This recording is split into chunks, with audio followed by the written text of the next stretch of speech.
ونسلم على سيدنا ومولانا محمد نبي الأمين المكين الكريم الرؤوف الرحيم. أما بعد فأعوذ بالله من الشيطان الرجيم. بسم الله الرحمن الرحيم. قال الله تبارك وتعالى في القرآن المجيد: ثم أورثنا الكتاب الذين اصطفينا من عبادنا فمنهم ظالم لنفسه ومنهم مقتصد ومنهم سابق بالخيرات. صدق الله مولانا العظيم. ان اللہ وملائکتہ یصلون علی النبی یا ایھا الذین آمنوا صلوا علیہ وسلموا تسلیما. الصلاۃ والسلام علیک. اللہ رب العزت کی توفیق سے اور تاجدار کائنات صلی اللہ علیہ وآلہ وسلم کے نعرے پاک کے تصدق سے آج ہم اپنے جناب محترم محمد عرفان بھائی، محترم عارف بھائی، عمران صاحب، ان کی والدہ محترمہ کے احسان ثواب کے لیے کل شریف کی اس بابرکت بزم میں حاضر ہیں. رب کائنات کی بارگاہ اقدس میں دعا کرتے ہیں کہ اللہ رب العزت اس عظیم ماں کو جنت میں اعلیٰ مقام عطا فرمائے. سامعین محترم، اللہ رب العزت نے انسان کو اس کائنات میں بھیجا، ساتھ اس انسان کو جینے کا شعور دینے کے لیے اپنے محبوب علیہ السلام کے ذریعے قرآن مجید فرقان حمید عطا فرمایا. آج کی اس گفتگو کا موضوع قرآن مجید فرقان حمید کے ساتھ ہمارا تعلق ہے، کیونکہ اگر اللہ کے کلام کے ساتھ ہمارا تعلق مضبوط ہو جائے تو قبر کی منزلیں بھی آسان ہو جاتی ہیں اور یوم قیامت بھی یہ قرآن شفیع بنتا ہے. تو سورۃ الفاتر کی آیہ کریمہ نمبر 32 کا ابتدائی حصہ تلاوت کرنے کا شرف حاصل ہوا ہے، جس میں میرے اللہ نے ارشاد فرمایا: ثم اورثنا الکتاب الذین اصطفینا من عبادنا. مالک کائنات نے فرمایا کہ پھر ہم نے اپنے بندوں میں سے خاص بندوں کو چن کر اس کتاب کا وارث بنا دیا. رب کائنات اشارہ امت مصطفیٰ کی طرف کر رہا ہے کہ بے شک جمیع انسان بنانے والا میں ہی رب ہوں، پوری کائنات کا خالق و مالک میں ہی ہوں. لیکن ثم اورثنا الکتاب الذین اصطفینا من عبادنا، کہ سب بندوں میں سے میں نے خاص بندوں کا انتخاب کیا، ان کو چن لیا اور ان خاص بندوں کو چن کر اس اپنی کتاب قرآن مجید فرقان حمید کا وارث بنا دیا. فَمِنْهُمْ ظَالِمٌ لِنَفْسِهِ، لیکن انہی ورثاء میں سے ایک طبقہ وہ ہے جو اپنی جانوں پر خود ظلم کرتا ہے. وَمِنْهُمْ مُقْتَصِدٌ، اور ایک ایک طبقہ درمیان میں رہنے والا ہے، وَمِنْهُمْ سَابِقٌ بِالْخَيْرَاتِ، اور ایک طبقہ وہ ہے جس نے اس کتاب کے ساتھ اپنا تعلق پختہ کیا، کتاب کے ساتھ اپنا تعلق مضبوط کیا، اور تعلق اتنا مضبوط کیا کہ اس قرآن کی نسبت کے ذریعے سے سابقٌ بالخیرات وہ نیکیوں میں سب سے آگے بڑھ جانے والا بن گیا۔ تو سامعین محترم، پہلا نقطہ جو سمجھنے والا ہے کہ آئیے ہم سارے مسلمان سوچیں کہ اللہ فرما رہا ہے کہ ہم نے مسلمانوں کو کتاب کا وارث بنا دیا، ایمان والوں کو کتاب کا وارث بنا دیا، تو تھوڑا دل پہ ہاتھ رکھ کے سوچیں تو صحیح کہ کیا اس کتاب قرآن مجید کے وارث ہم ہی ہیں؟ یہ کتنا بڑا اعزاز ہے کہ اللہ نے ہمیں قرآن کا وارث بنایا، یہ کتنی بڑی عزت کی بات ہے کہ مولا نے اپنی کتاب کا وارث ہمیں بنایا۔ پھر آگے رب کائنات فرما رہا ہے وارث تو ساری امت کو بنا دیا، لیکن انہی ورثہ میں سے فَمِنْهُمْ ظَالِمٌ لِّنَفْسِهِ، کچھ لوگ وہ ہیں جو خود اپنی جانوں پہ ظلم کرتے ہیں۔ اب سوچیں کہ ہمارا شمار کن لوگوں میں ہوتا ہے؟ کیا ہم وارث بن کر بھی اس قرآن کے ساتھ ہمارا تعلق جڑا ہے یا ہم تعلق ٹوٹ چکے؟ فَمِنْهُمْ ظَالِمٌ لِّنَفْسِهِ، تو ظالم وہ ہیں جن کو اللہ نے تو قرآن عطا کر دیا، رب کائنات نے تو قرآن کا وارث بنا دیا، اور مالک کائنات نے احکامات عطا فرما دیے کہ اے میرے بندو، اگر زندگی کی روشنی چاہتے ہو، اس دنیا میں جینے کا شعور چاہتے ہو، اور آسان زندگی گزارنا چاہتے ہو، تو میری کتاب کے ساتھ تعلق پختہ کر لو۔ لیکن جو تعلق توڑ چکے، جنہوں نے اس قرآن کو کھولنا تک کبھی گوارا نہیں کیا، جنہوں نے قرآن مجید کو پڑھنا کبھی گوارا نہیں کیا، اللہ فرماتا ہے کہ وہ خود اپنی جانوں پر ظلم کرنے والے۔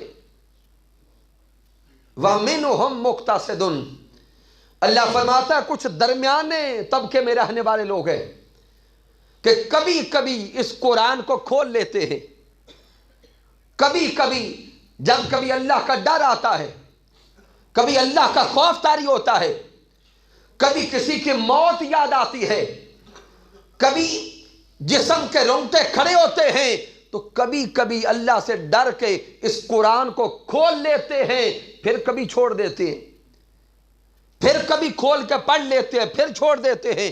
میرے اللہ نے فرمایا وَمِنْهُمْ مُقْتَصِدٌ، وہ درمیان میں رہنے والے ہیں، وَمِنْهُمْ سَابِقٌ بِالْخَيْرَاتِ، اور ایک اعلیٰ طبقہ وہ ہے، ایک عظیم طبقہ وہ ہے کہ جب سے انہوں نے قرآن کے ساتھ اپنا تعلق جوڑا ہے پھر توڑا نہیں ہے۔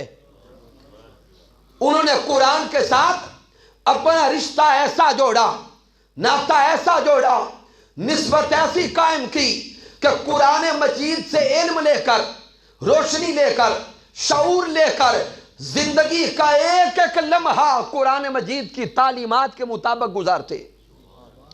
میرے اللہ نے فرمایا وہ نیکیوں میں آگے بڑھ جانے والے ہیں۔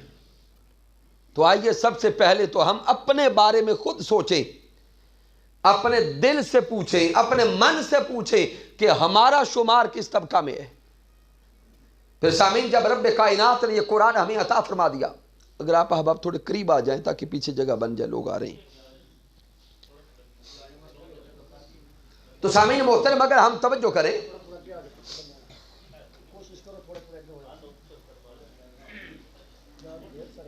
کہ وہ کتاب جو رب کائنات کا کلام ہے،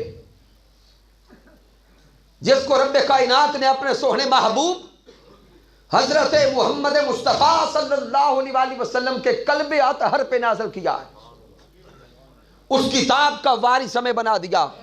تو سامعین، اس کتاب کا جب وارث ہمیں بنایا ہے، اب کسی کے ذہن میں سوال پیدا ہوگا کہ اللہ نے تو اپنی کتاب ہمیں وراثت میں دی ہے، وراثت میں تو خزانے دیے جاتے ہیں،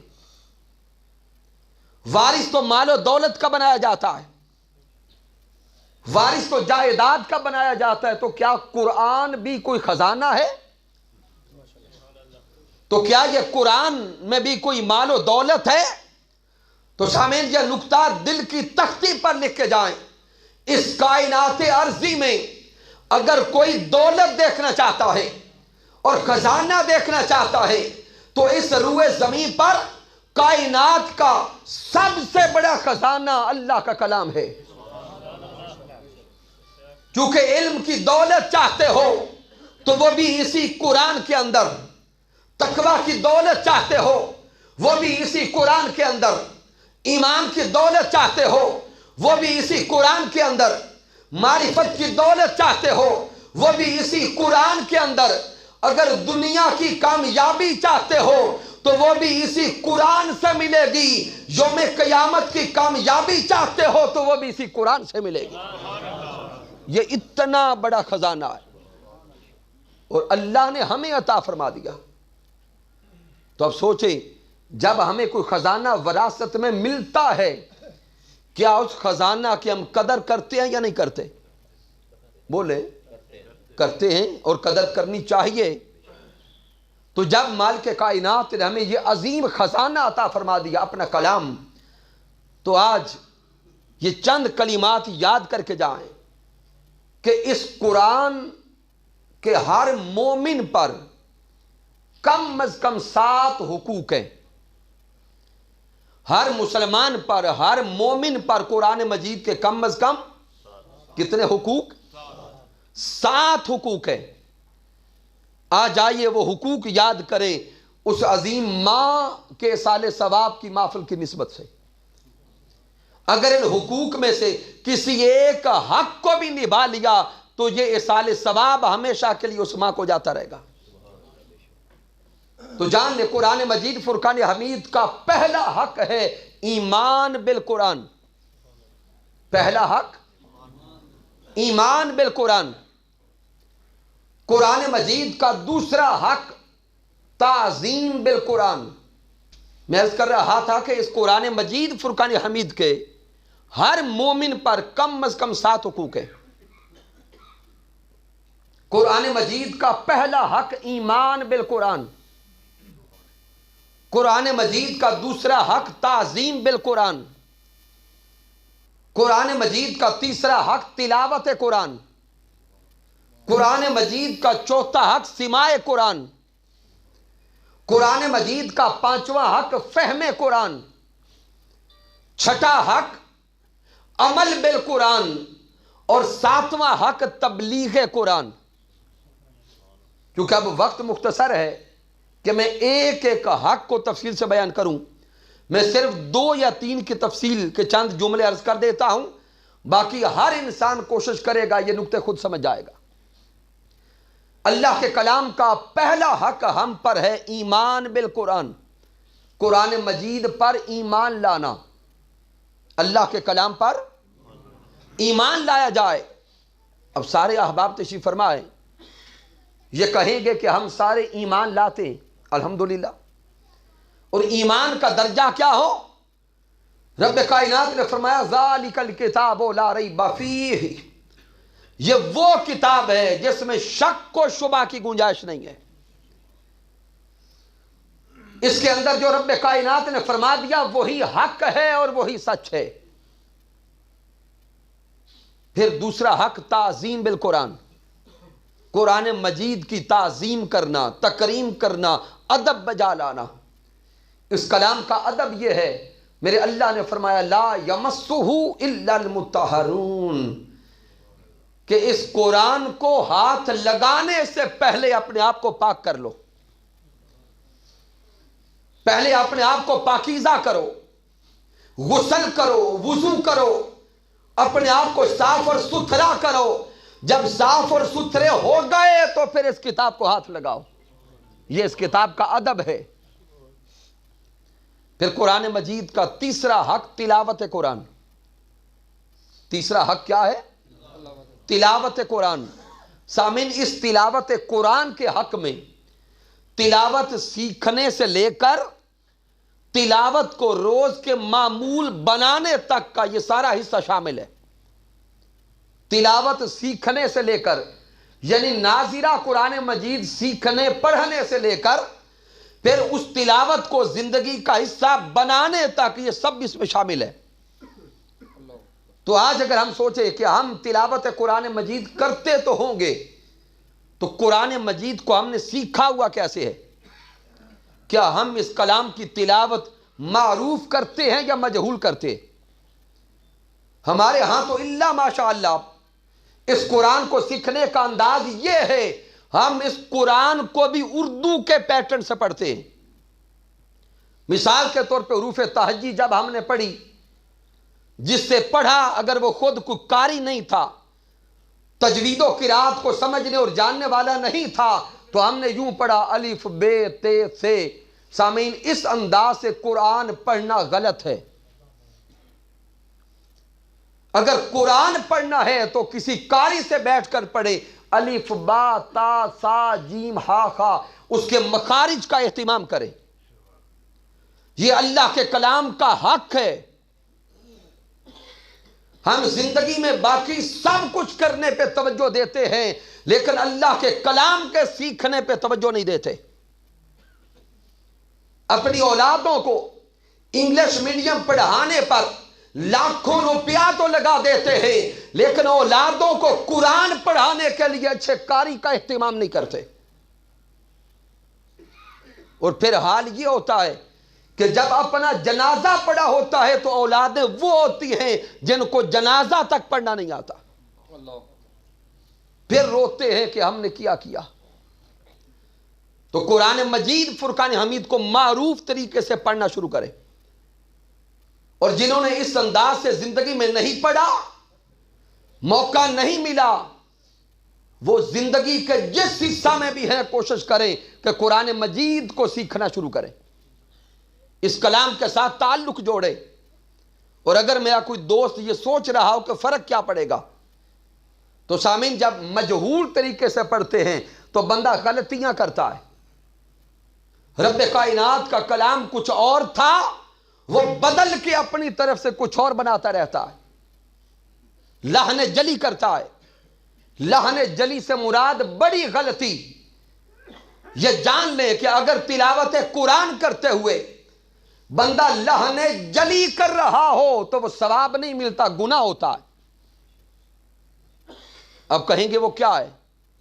حروف کو حروف سے بدل دینا، آواز کو آواز سے بدل دینا، حرکات کو حرکات سے بدل دینا، اس سے لحن جلی ہوتی ہے. میں معذرت چاہتا ہوں کہ اس منبر رسول پر بیٹھ کر ہمارا فرض یہ ہے کہ ہم رہنمائی کریں قرآن و حدیث کی طرف. اب لحن جلی سے کیا ہوگا؟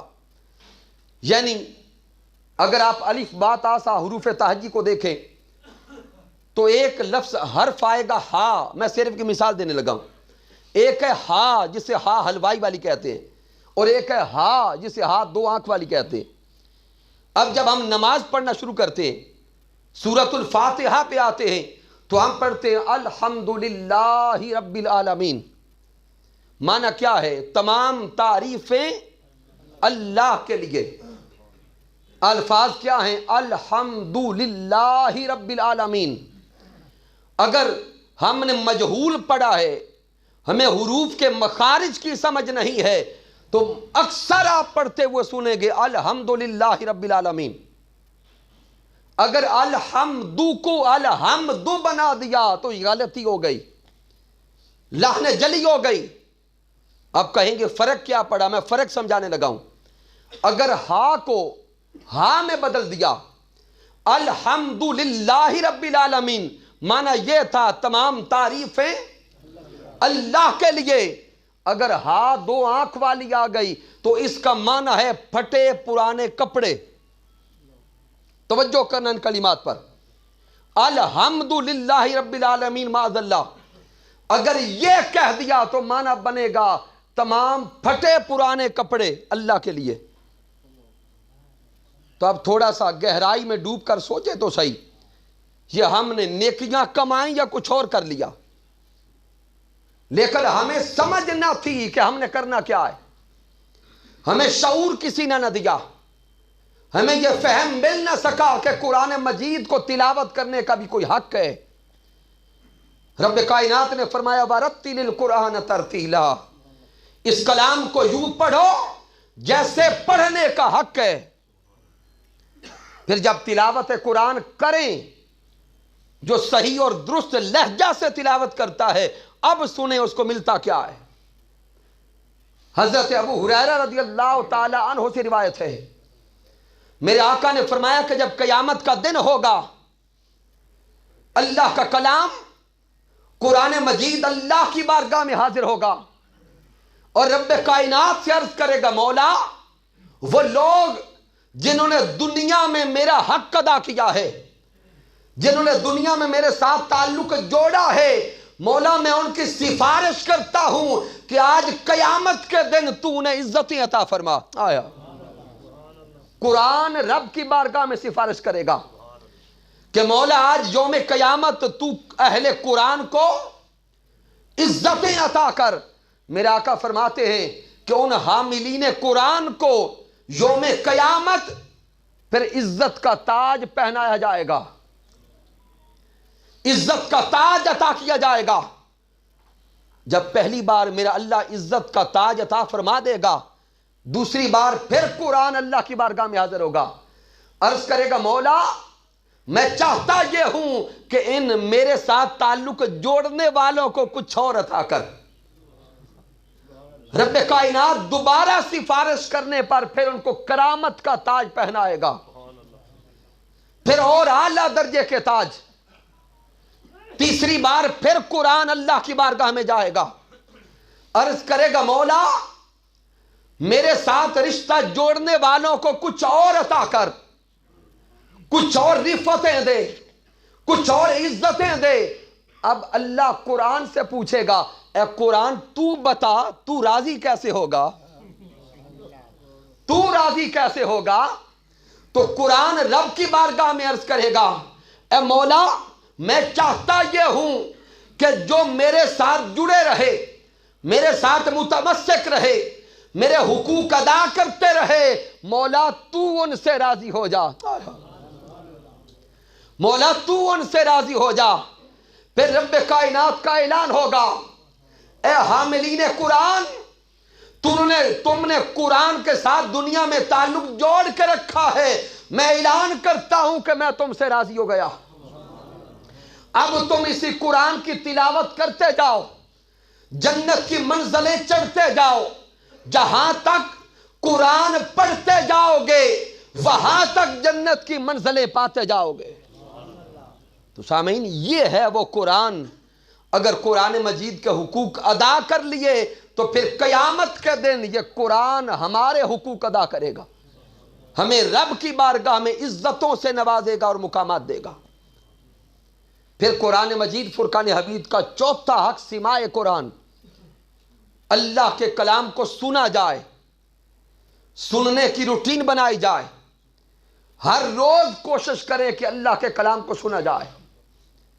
اور اگر اللہ کے کلام کو سننے کی عادت بنا لے، کتنی بیماریاں ایسی ہیں جو صرف اس کلام سے ختم ہو جاتی۔ پھر قرآن مجید فرقان حمید کا پانچواں حق فہم قرآن، قرآن مجید فرقان حمید کا فہم حاصل کریں، اس کا علم لیں، ترجمہ کے ساتھ پڑھیں، اور قرآن مجید کو ترجمہ کے ساتھ پڑھ کر توجہ کریں کہ رب کائنات ہمیں فرماتا کیا ہے۔ یہ نقطہ جان لیں کہ قرآن ثواب کے لیے نہیں اترا، قرآن انقلاب کے لیے اترا ہے۔ قرآن مجید کے نزول کا مقصد زندگیوں کو بدلنا ہے، قرآن مجید کا نزول کا مقصد انداز حیات کو بدلنا ہے۔ جب قرآن مجید کو سمجھیں گے، علم لیں گے، فہم لیں گے، تدبر لیں گے، تفکر کریں گے اور اس پر زندگی کو استوار کرتے چلے جائیں گے تو ثواب خود ملتا جائے گا، نیکیاں خود ملتی جائیں گی، اللہ خود راضی ہوتا چلا جائے گا۔ ہم نے آج کے دور میں اس قرآن کو فقط ثواب کی کتاب بنا لیا، صرف رسم و رواج کے لیے رکھ لیا ہے. اور ہمارے گھروں کے اندر کے حالات یہ ہیں کہ غلاف کے اندر قرآن مجید بند پڑے رہتے ہیں. قرآن انتظار کرتا ہے کہ وہ دن کب آئے گا کہ مجھے کھول کے کوئی زیارت بھی کرے گا. اللہ ماشاء اللہ. کبھی وقت وہ تھا ہر گھر سے تلاوت قرآن کی آواز آتی تھی، ہر گھر سے اس کلام مجید کے ساتھ محبت کا رنگ نظر آتا تھا. آج وقت وہ آ گیا ہے کہ قرآن انتظار کرتا ہے کہ کبھی وہ دن آئے تو مجھے اٹھا کے دیکھے تو صحیح. ہم نے ان ایام میں اور اس فتنہ کے دور میں، اس مادیت کے دور میں قرآن مجید کو بھی رسم و رواج کے لیے رکھ لیا ہے. جب کسی کی موت نہ ہو رہی ہو، کوئی تنگی میں ہو، تو کہتے ہیں کہ اس کے پاس قرآن پڑھے. یا کبھی شادی کے موقع پر بیٹی کی رخصتی کا موقع آتا ہے تو کوئی بابا بول کے کہتا ہے دوڑو قرآن اٹھا کے لاؤ، بیٹی کو قرآن کے سائے میں رخصت کریں. جس بیٹی کی رخصتی سے پہلے ساری رسمیں اسی قرآن کی تعلیمات کے خلاف گزاری ہے.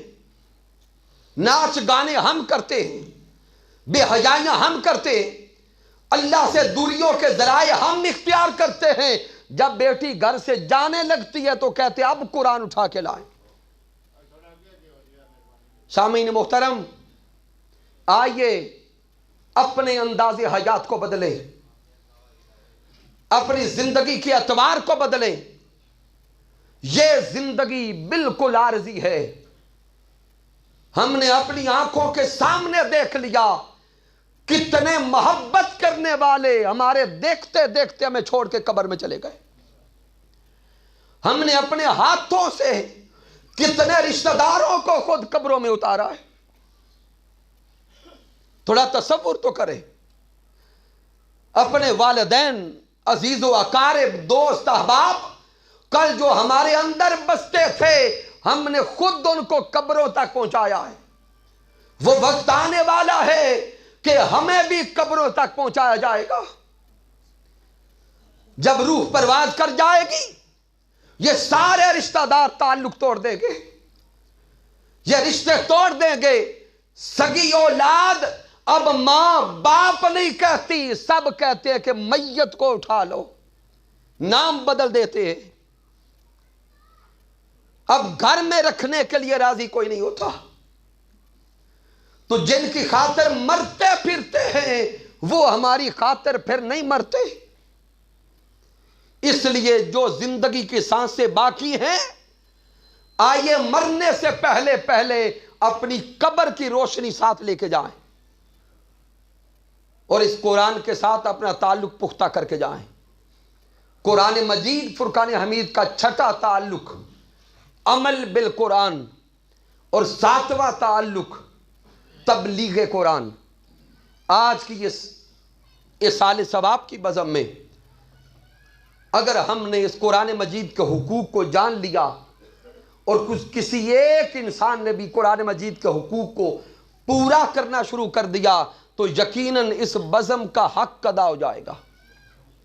وقت چونکہ مختصر تھا اس لیے اختصار کے ساتھ میں نے ان حقوق کا صرف تعارف کروایا ہے. رب کائنات نے چاہا زندگی میں، رب کائنات نے موقع دیا تو تفصیل کے ساتھ حقوق قرآن مجید فرقان حمید پہ کئی بات ہوگی تاکہ ہم جان سکیں اور پہچان سکیں اور اس قرآن مجید کے ساتھ اپنا تعلق پختہ کرنے کی کوشش کر سکیں. مالک کائنات کی بارگاہ اقدس میں دعا کرتے کہ رب کائنات جناب محترم عرفان بھائی کی والدہ محترمہ کو جنت میں اعلیٰ مقام عطا فرمائے. کی محمد سے وفات نے تو ہم تیرے ہیں، یہ جہاں چیز ہے کیا، لوح و قلم تیرے ہیں، وما علینا الا البلاغ المبین.